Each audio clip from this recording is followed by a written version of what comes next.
लेकिन चूंकि राजा है, रुतबा है, तो पूरे राज्य में चिंता का विषय बन गया कि राजा साहब के पैर में क्या हो गया, कांटा चिप गया है। मीटिंग बुला ली, दरबार भर चुका है, बड़े बड़े विद्वान बुला लिए कि ये कोई छोटी मोटी बात नहीं है। तुम देखो, जिनके पास रुतबा है ना, उनकी छोटी छोटी बातें इतनी बड़ी हो जाती हैं, इतनी बड़ी हो जाती हैं कि उनके आगे वास्तविक जो बड़ी बातें हैं, वास्तविक जो मूल्य बातें हैं, वो छोटी पड़ जाती हैं। कांटा लगना कितनी बड़ी बात है? क्या दरबार भरने की जरूरत है? राज्य में चिंता का विषय है? नहीं। लेकिन चूंकि कौन है? राजा है। अभी कुछ समय पहले मैं न्यूज में देख रहा था, उसमें दिखाया जा रहा था कि देखिए, सलमान खान इतने बजे टॉयलेट करने जाते हैं। ये कोई काम की बात है क्या? कि यूपीएससी के एग्जाम में आती है चीज? नहीं, क्योंकि वो आदमी के पास रुतबा है, तो उसकी छोटी छोटी चीजें बहुत बड़ी हो गई हैं। तो राजा ने पूरा दरबार भर दिया विद्वानों से और सबसे कहा कि मेरे पैर में कांटा लगा है और ये कोई छोटी मोटी बात नहीं है, कल भी लग सकता है, इसका कोई समाधान निकालो, इसका कोई समाधान निकालो। लोगों ने कहा हाँ यार, ये तो बड़ी कोई छोटी मोटी बात नहीं है, क्योंकि जिनकी तुम गुलामी करते हो, तुम्हें चाहकर या ना चाहकर उनके लिए वो काम करने पड़ेंगे। वो जो विद्वान वहां बैठे हैं, किसकी गुलामी करते हैं, किसकी नौकरी करते हैं? राजा की। अब जरूरी नहीं कि सबकी इच्छा हुई होगी, कुछ लोगों ने तो कहा भी होगा कि यार क्या बात है, कांटा तो चुभा है, कोई बात नहीं। लेकिन नहीं, तो सबसे कहा गया कि सब इस बारे में सोचो, ये चिंता का विषय है, बहुत बड़ी बात है, राजा के पैर में कांटा चुभा है, कांटा नहीं चुभना चाहिए, कुछ ऐसा इंतजाम करो। लोगों ने कहा बिल्कुल, हमें 2-4 दिन का समय दो। सब सोचने लगे। 2-4 दिन बाद फिर सभा भरी गई। एक विद्वान ने कहा कि बड़ा गर्व से कि मेरे पास एक उपाय है। राजा ने कहा बताओ क्या उपाय है? कि राजा साहब एक काम करो, पूरी धरती को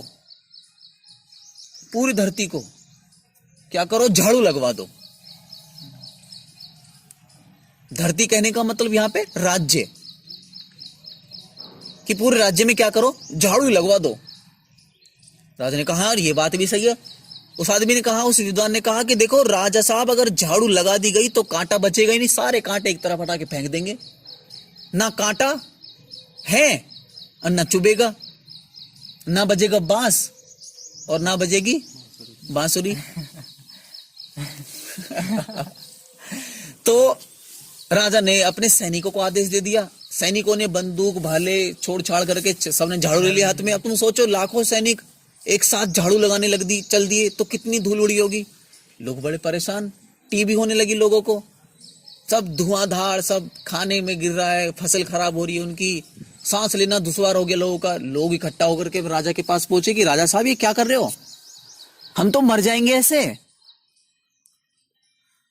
सांस लेना दुश्वार हो रहा है, ये तो गलत है, कुछ और उपाय निकालो। राजा ने कहा ये बात भी सही है, लोग परेशान हैं। तो राजा ने कहा नहीं, ये उपाय कारगर नहीं है, कोई दूसरा उपाय निकालो। लोगों ने कहा ठीक है, 2-3 दिन का हमें समय दो, हम करते हैं इसका इंतजाम। अब 2-3 दिन बाद फिर वो विद्वान आए। एक विद्वान ने कहा कि राजा साहब एक काम कीजिए, पूरे के पूरे राज्य को बैलों से जुतवा दो, क्योंकि अगर जुत गए तो कांटे जो होंगे वो अपने आप नीचे चले जाएंगे और जो धरती है वो मुलायम हो जाएगी। राजा ने कहा ये तो बहुत प्यारी बात कही, क्या करो? सैनिकों से कहा कि उठाओ बैल और चला दो हल पूरे राज्य में। अब जैसे ही हल चलाना शुरू किया, लाखों सैनिकों ने, घर भी हैं लोगों के, खेत भी हैं, कुएं भी हैं, वो घर टूटने को तैयार हो गए, खेत उजड़ गए। वो बेचारे फिर रोते बिलखते राजा के पास पहुंचे। राजा से कहा कि राजा साहब क्या कर रहे हो, हम तो मर जाएंगे, जब हमारे पास घर नहीं होगा, जब हमारे पास खेत नहीं होगा तो क्या खाएंगे और कहां रहेंगे, हम तो बेघर हो जाएंगे, मर जाएंगे। राजा ने कहा यार ये बात भी सही है इनकी, ये भी उपाय नहीं चलेगा, कोई दूसरा उपाय लाओ। लोगों ने, विद्वानों ने कहा कि हमें एक काम करो, आप हमें इस बार 10 दिन का मौका दो, हम बहुत गहराई से सोचेंगे। तुम्हारे जो विद्वान है ना, वो इस तरह के ही टुच्चे विद्वान हैं, जिनको तुम विद्वान समझते हो वैसे ही टुच्चे विद्वान हैं, उनके पास ऐसे उपाय हैं। सुनने में लगेगा कि वाह ये असली उपाय है, लेकिन जब तुम उसका प्रयोग करके देखोगे तो तुम्हें मालूम चलेगा वो तो फुस हो गए। तो 10 दिन बाद वो आए सारे विद्वान, बड़े गर्व से, बड़े तैयार होकर के, और उनमें से एक ने कहा कि मुझे उपाय मिल गया है। राजा ने कहा देखो, अगर तुम्हारा उपाय कारगर नहीं हुआ तो तुम सबको जेल में डाल दूंगा। उसने कहा हाँ हाँ कोई बात नहीं, डाल देना। कि बताओ, कि एक काम करो, पूरे राज्य को चमड़े से ढक दो। भाई चमड़े ढक देंगे तो क्या होगा, कांटे ही नीचे रह जाएंगे, और जो तुम चमड़े पे चलोगे तो कांटा चुभने कोई मतलब ही नहीं है। राजा ने कहा ये ठीक है, आदेश दे दिया। भैंसों को मारा जाने लगा, चमड़ा उतारा जाने लगा और डाला जाने लगा। लोगों के खेत हैं, अब खेतों पे तुम चमड़ा ढक दोगे तो वो खेती कहां करेंगे। लोग फिर पहुंच गए कि भाई साहब कर क्या रहे हो, कि राजा साहब ये क्या कर रहे हो, खेत खराब हो जाएंगे, फिर बोएंगे क्या और खाएंगे क्या। तो राजा ने क्या किया, ये बात भी कार्य करनी, सारे विद्वानों को जेल में डाल दिया, कारागार में डाल दिया। अब राजा ने कहा कि पूरे राज्य में ये बात फैला दो कि जो भी इस बात का समाधान करेगा उसे मुंह मांगा इनाम दिया जाएगा। अब तुरंत उसके दरबारी ने कहा कि राजा साहब ये इस तरह से प्रचार मत करवाओ, मैं एक आदमी को जानता हूं, वो बिल्कुल गांव के बाहर, राज्य के बाहर रहता है, और तुम देखो जो इस तरह के लोग रहते हैं ना वो राज्य के बाहर ही मिलेंगे, हर कहानी में वो बाहर ही मिलेंगे, क्योंकि वो उन भीड़ों में, उन गधे घोड़ों में नहीं रहते, वो बाहर ही रहते हैं अपना अलग, हर तरह से, मानसिक तौर पर भी, खास तौर पर मानसिक तौर पे। हो सकता है कि शारीरिक तौर पे वो बीच में रहते हो, अब कहां जगह बाहर रहने की, चारों तरफ आदमी आदमी आदमी है, तो वो बाहर रहता है, उसको अगर बुलाया जाए तो वो जरूर आपका समाधान कर देगा। राजा ने कहा वो तो भिखारी एक नंबर का, वो तो फटे सटे कपड़े पहनता है। राजा ने ऐसा कहा। अब उस दरबारी ने कहा कि तुमको ऐसा लगता है कि वो फटे सटे कपड़े पहनता है, बाहर से तुम्हें लगेगा, जो आदमी बाहर की नजरों से देखेगा ना, विद्वान, असली समझदार आदमी, उसे पागल ही मालूम चलेगा, असली धनी व्यक्ति उसे भिखारी मालूम चलेगा। तो उसने कहा कि नहीं, एक बार मेरे कहने पर आपने इतने विद्वान लोगों की बात सुनी है, एक बार उसकी बात सुन के देख लो। राजा ने कहा ठीक है बुलाओ। तो उस आदमी को बुलाया गया, उससे बात बताई गई। वो आदमी आया अपना मस्ती में मस्त, न राजा को प्रणाम किया न कुछ, अपना यूं ही। राजा को बड़ा गुस्सा एक बार को, फिर राजा ने सोचा कि नहीं, इसे तो काम निकालना है। तो उस समय तो गधे को भी बाप बनाना पड़ता है कि चलो कोई नहीं। राजा ने बताई अपनी बात की, इस तरह से मेरे साथ हुआ है, कांटा लगा पैर में, क्या उपाय कि ताकि आगे कांटा ना लगे। वो हंसा, उसने कहा इतनी छोटी सी बात, कल सुबह तुम्हारी समस्या का समाधान पक्का। राजा ने कहा इतना घमंड? उसने कहा घमंड नहीं है, ये छोटी सी बात है, छोटी छोटी चीजों को तुम इतने बड़े बड़े तौर पर हल करने की कोशिश करते हो। राजा ने कहा लेकिन एक बात याद रखना, अगर समस्या का समूल रूप से समाधान नहीं निकला तो तुम्हें फांसी लगा दी जाएगी। राजा ने कहा, उस भिखारी ने कहा ठीक है, बिल्कुल शौक से लगा देना। लेकिन उस भिखारी ने कहा कि लेकिन अगर मैं जीता तो जितने भी तुम्हारे राज्य में जो लोग बंदी हैं उनको तुम बंधन मुक्त कर दोगे। राजा ने वादा कर दिया कि ठीक है। राजा को विश्वास नहीं था, क्योंकि उसके बड़े बड़े विद्वान फेल हो गए थे। उसे लगा ये भिखारी कहां से करेगा।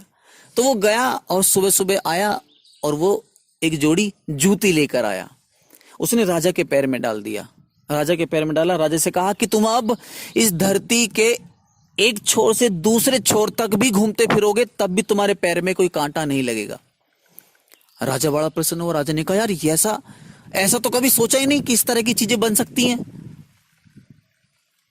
तो दूसरों को बदलना ये सारे विद्वानों के काम हैं। विद्वान जो हैं वो यही काम करते हैं, दूसरों को बदलने चल देंगे। लेकिन उनको कब तक बदलोगे? और तुम होते कौन होने बदलने वाले? Who the hell are you? तो बजाय बाहर चमड़ा बिछाना, बजाय बाहर झाड़ू लगाना, बजाय बाहर हल चला देना, अच्छा क्या है? जूती पहनो। कांटे तो हैं, कांटे तो रहेंगे, कांटों के साथ छेड़खानी नहीं करनी। कांटों ने तुम्हारा कुछ नहीं बिगाड़ा, कांटे तो रहने ही है। तुम्हें क्या करना है? केवल जूती बनानी है। जिस दिन तुम्हारी जूती बनी, कांटे तुम्हारा कुछ नहीं बिगाड़ पाएंगे। तो तुम लोगों को मत बदलो, उनके बारे में फिक्र मत करो कि वो क्या सोचेंगे। इच्छा पैदा हुई है ना, तो उसमें धीरे धीरे आगे बढ़ो। जब धीरे धीरे तुम आगे बढ़ोगे, सोचने दो, सोचेंगे ही, सोचना जरूरी ही है। जब तक वो सोचेंगे नहीं, तब तक तुम्हारा जो इमेज का सिस्टम अंदर बना हुआ है वो टूटेगा कैसे? तो उनको तुम रहने दो। कांटे हैं लोग, उन कांटों का ऐसे रहने दो। तुम किस पे काम करो? जूतियां बनाने में। और जूती बनाना क्या? ध्यान। तुम बैठो उसमें, धीरे धीरे जैसे तुम ध्यान में गहरे में जाओगे, जिस दिन तुम्हारी जूती बन गई, तुम्हें कोई फर्क नहीं पड़ेगा, बिल्कुल फर्क नहीं पड़ेगा। तो उनको रहने दो ऐसे ही। दूसरों को बदलना मेरी नजर में इस संसार का सबसे बड़ा मूर्खता का काम है। बदलो मत किसी को भी, ना उनको ना खुद को, केवल देखो। तो जो इच्छा है इसको रखो, ये अंदर से आ रही है, ये मिट नहीं पाएगी। लेकिन अगर तुम ज्यादा ध्यान दो किस पर? उन कांटों पर, तो तुम्हें पीड़ा होगी, तुम फिर छोड़ दोगे। और इसी वजह से ही, केवल इसी वजह से ही लाखों लोग मुक्त नहीं हो पाते हैं। इच्छा आती है, लेकिन लोग क्या कहेंगे, इस वजह से वो कुछ कर ही नहीं पाते। ओशो ने जब लोगों को संन्यास देना शुरू किया था, तो ओशो ने कहा कि ना घर छोड़ने की जरूरत है, ना सन्यासी होने की जरूरत। ये लो माला और ये लो कपड़े गेरुए, और जो करना है करो अपनी मौज में। ऑफिस जाना है जाओ, जो करना है करो, लेकिन ध्यान में बैठो थोड़ी देर। अब एक आदमी के विषय में पढ़ रहा था मैं, तो उन्होंने अपना अनुभव बताया कि मैं ओशो के पास गया और उन्होंने मुझे ध्यान दिया, संन्यास दिया और अपनी एक फोटो वाली माला मेरे गले में डाल दी। अब चूंकि उस समय ओशो बहुत ही ज्यादा लोगों की आंखों में खटकते थे, बहुत ज्यादा। उनको सेक्स गुरु बना दिया गया था, तो उनका नाम लेना बड़ा खतरनाक है। अगर मैं तुम्हें अपना व्यक्तिगत अनुभव बताऊं, तो बहुत सारे लोग मुझसे इसलिए दूर रहते हैं क्योंकि उन्हें पता है कि ओशो को पढ़ता है। देखते हो, नाम में इतना खतरा है। सोचो आदमी कितना खतरनाक होगा। तो वो आदमी अपने 2-4 साथियों के साथ वहीं पास में पार्क में जाके ध्यान करने बैठता। अब चूंकि पहचान बन चुकी थी ओशो के नाम की, अब माला गले में हो और गहरुए वस्त्र पहने हो, तो समझ जाते थे कि ये ओशो का ही सन्यासी है। और लोगों ने क्या किया, उनके ऊपर पत्थर मारने शुरू कर दिए। इच्छा थी। अब तुम अपने से जोड़ के देखना, इच्छा थी उनके भीतर, क्योंकि उन्होंने गुरु को सुना है। और जब तुम सत्य को सुनते हो तो इच्छा तो आनी ही है, क्योंकि तुम ही तो भूले हो तुमको, तुम्हारा अस्तित्व तुम्हें नहीं भूला। बच्चा तो भूल जाता है माँ को, लेकिन माँ नहीं भूलती है। तो वो बैठा ध्यान में, अपने साथियों के साथ लोगों ने पत्थर मारने शुरू कर दिए। पत्थर मारने मतलब क्या? उन्हें तो असलियत में पड़े, तुम्हें मानसिक पत्थर पड़ रहे हैं कि वो देखो, वो देख रहा है मुझे, क्या सोचेगा, वो भी देख रही है मुझे, ये क्या सोचेगी। कल तक तो मेरे बारे में कुछ सोचती भी थी, मुझे देखती भी थी, आज अगर इसे मालूम चल गया कि मैं तो ध्यान के मार्ग पे हूं, सन्यासी बन जाऊंगा, ये तो देखेगी भी नहीं।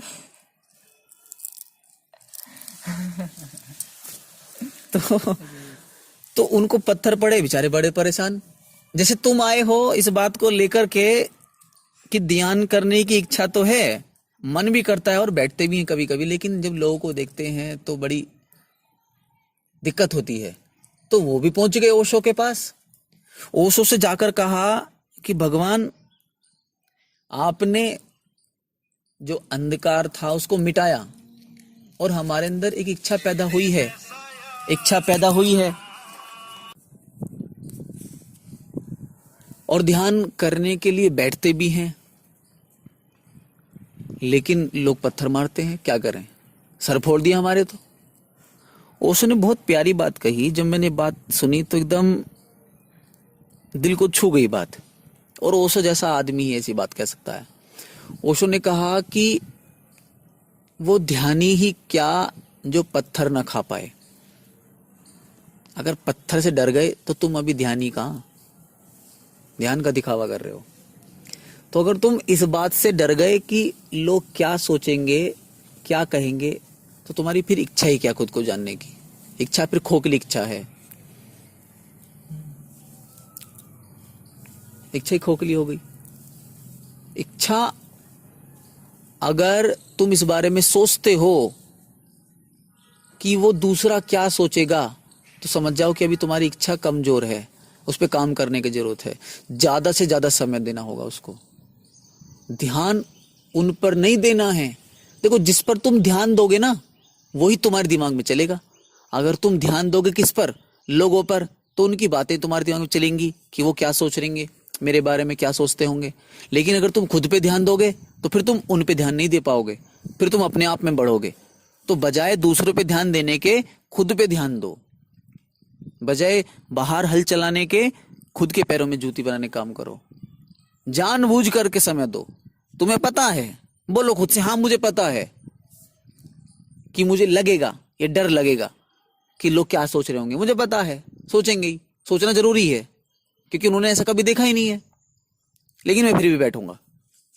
असली साहसी का काम यही है कि हाँ मुझे पता है कि कमी क्या है, लेकिन फिर भी मैं काम करूंगा, कमी होने के बाद भी काम करूंगा। ठीक है।